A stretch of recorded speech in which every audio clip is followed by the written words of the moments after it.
Hello everyone and welcome to my show. I'm Terrena Scannell. And I'm Reis, and this is also my show. We share it, I guess. You know, Hunter, you look really tan and handsome today. Wow, really? Thanks, Terrena. I've been working on my... April Fools! You know, I've never really been a fan of April Fool's jokes. Why? Well, my birthday's in April, and April's no joke. My birthday is no joke. Yeah, okay, whatever. Welcome to Common Agenda. Here are your news and upcoming events.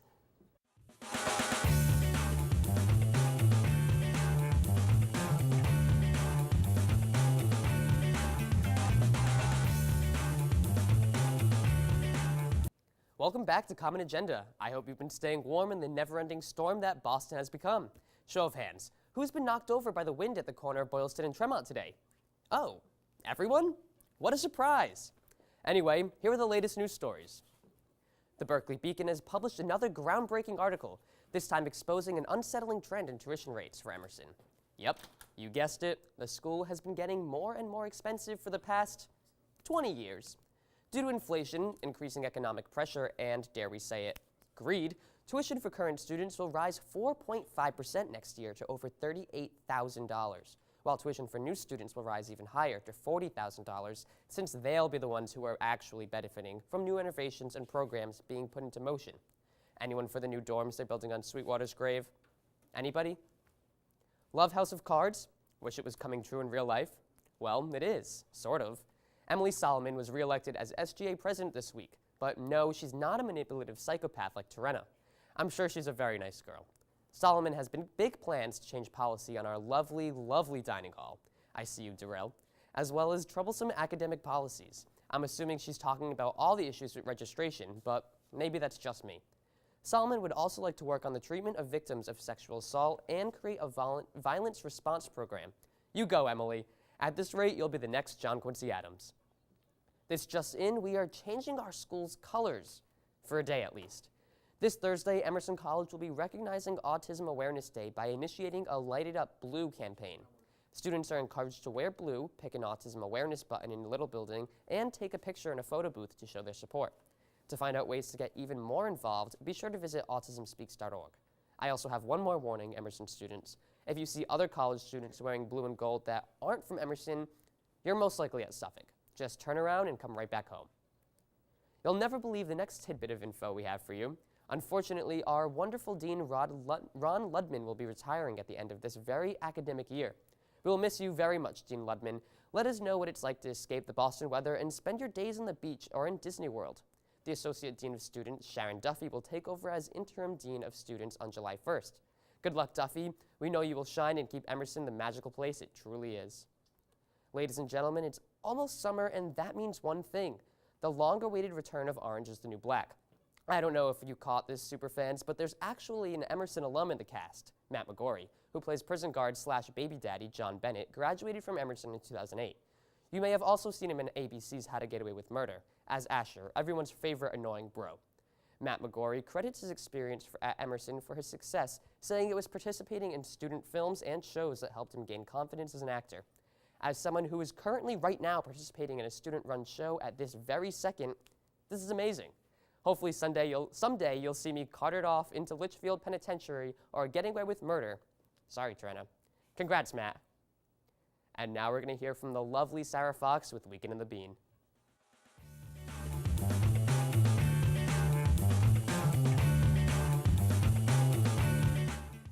I'm at the Art of the 20th and 21st Century Fair. Let's go check out some cool art.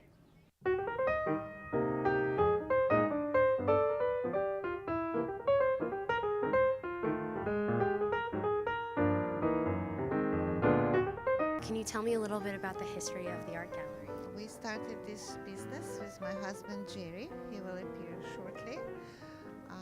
After we lived in Russia, in Moscow, and met many wonderful Russian artists, because we were art collectors, and you can see the outstanding artwork. We're featuring works on paper, etchings, dry points, aquatints by foremost Moscow artists.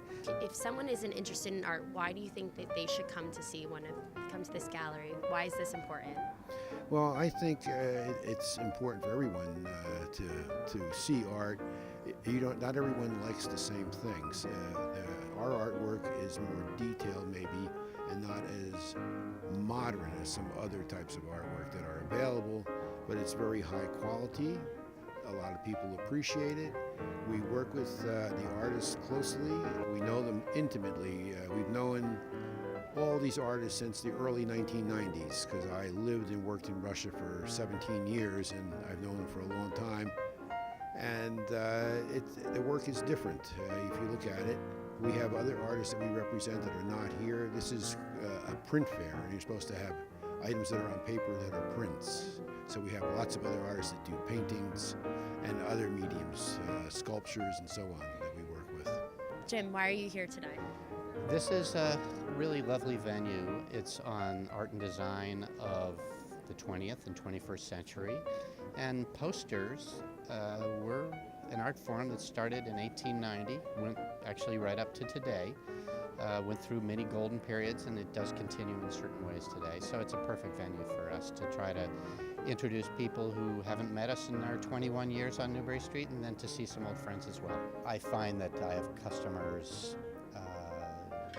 basically from 20 to 80.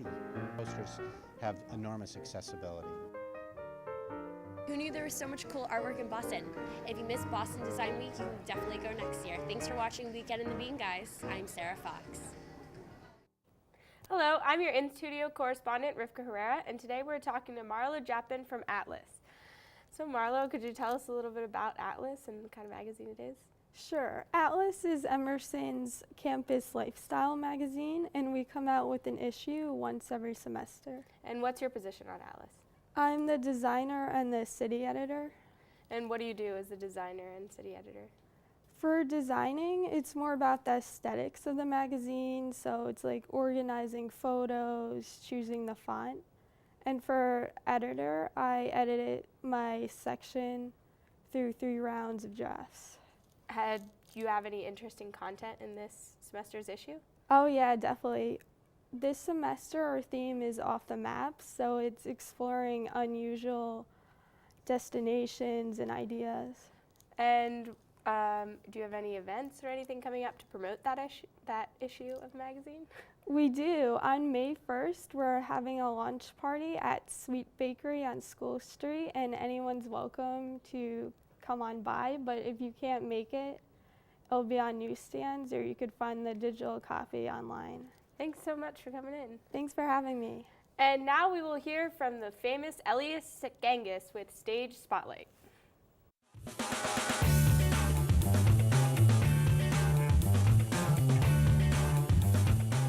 Yeah, and come fast and bring a lot because it's really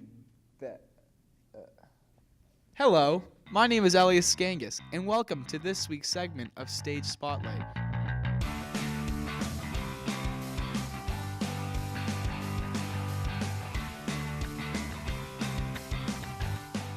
We're here with Jordan McNair, performing arts major here at Emerson College. Jordan, can you tell us what you've been up to specifically this semester? Yeah, I've been in for Color Girls, which is Flawless Brown's spring production.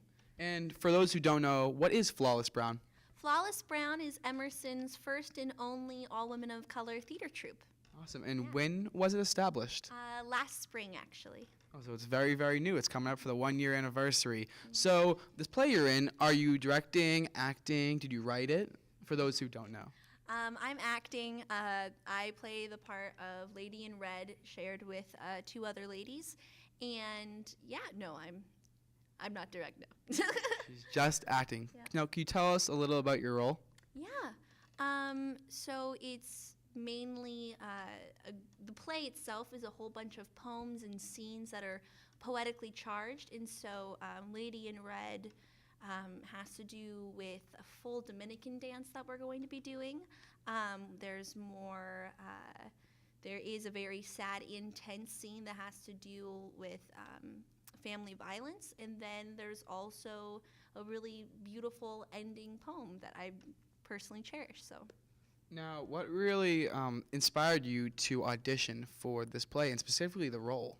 Well, I'm a part of Flawless Brown, and I wanted to support my sisters, and I also wanted to be in For Color Girls because I love the message of the show. So, being in just an all-girls play troupe, do you think that has any different dynamics or any aspects that are different from, say, a co-ed group or an all-male? I think it has a sense of a sisterhood, of a little bit of a sorority, just an unofficial one, and I appreciate that they're my sisters. Other than that, it's very, I think, normal.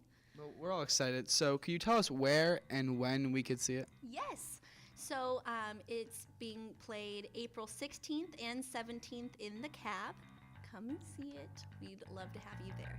Well, that's all the time we have. I've had a great time talking to Jordan, and thank you for tuning in to this week's segment of Stage Spotlight. Just give me a minute. Yeah, Mom. Welcome back. I missed you guys. It seems like this has been a stressful week for everyone between assignments and projects and the increasingly apocalyptic weather. We're all a little moody and stressed out and on edge. Have you taken a look at Hunter? So are you looking for something fun to do, something to get you up off the couch? Do you want to turn off the TV and get some fresh, cold air? Am I boring you? Well, excuse me, Your Highness. Here are your upcoming events. Love to dance? I thought so. Love to watch dance? I bet you do. That's why you should come to Emerson Channel's Urban Dance Theater's semester performance, Anarchy, which is happening on April 12th in the Green Theater at both 6 and 8 p.m. Can't wait another 10 days to bop along to the beat? Then don't. Emerson Dance Company is having their show 2 days earlier on Thursday, April 9th. But I know you're a psycho on the dance floor, and that's why you can go even earlier still to the discotheque. X-Dance is April 2nd through the 5th and features choreography by Emerson students alongside professional art direction. Get your tickets now. We can dance if we want to. We can leave your friends behind. Hey you. Yeah, you, Martin Scorsese. Oh, sorry, I think that's David Fincher. Whoever you are, you're probably a famous film director, right? Well, why not try your hand at directing for the stage? Rareworks Theater Company is accepting director proposals for their upcoming fall season. Dreaming of winning an Evie, or even better, any other award? This could be your chance, bucko. Get up and get out there and apply to direct some kick-ass new theater. And if that doesn't work out, you can always apply to be on the Rareworks Advisory Board instead. Then you can just watch other people direct shows and play patty cake. This weekend, Emerson kids are fleeing this lovely campus to head home and spend Easter with their families. We expect for all of you to come back and share your candy because I am not talking about this for no reason. I need something out of this partnership. Happy Easter, everyone. Are you still moping about not getting into that psych class you need for your minor?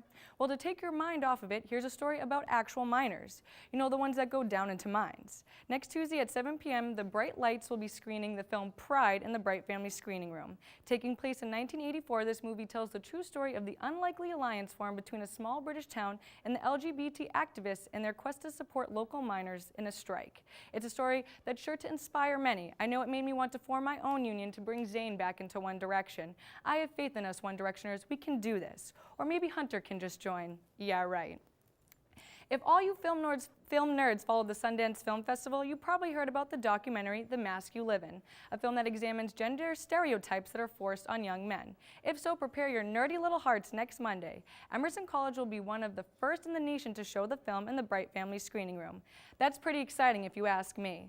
A panel will follow the screening and will be hosted by Emerson faculty members Takesha Morgan and Jabari Asim, along with Craig Norberg-Baum of the Jane Doe Inc. This is so exciting, it's almost too much. The screening begins at 7 p.m. sharp, so don't be late. Well, that's all the time I have for today. Special shout out to all my loyal fans and followers. I hope you enjoyed my show. And I hope you enjoyed my show. It's my show. Remember? My show. Right, our show. Anyways, have a great week and we'll see you next Wednesday.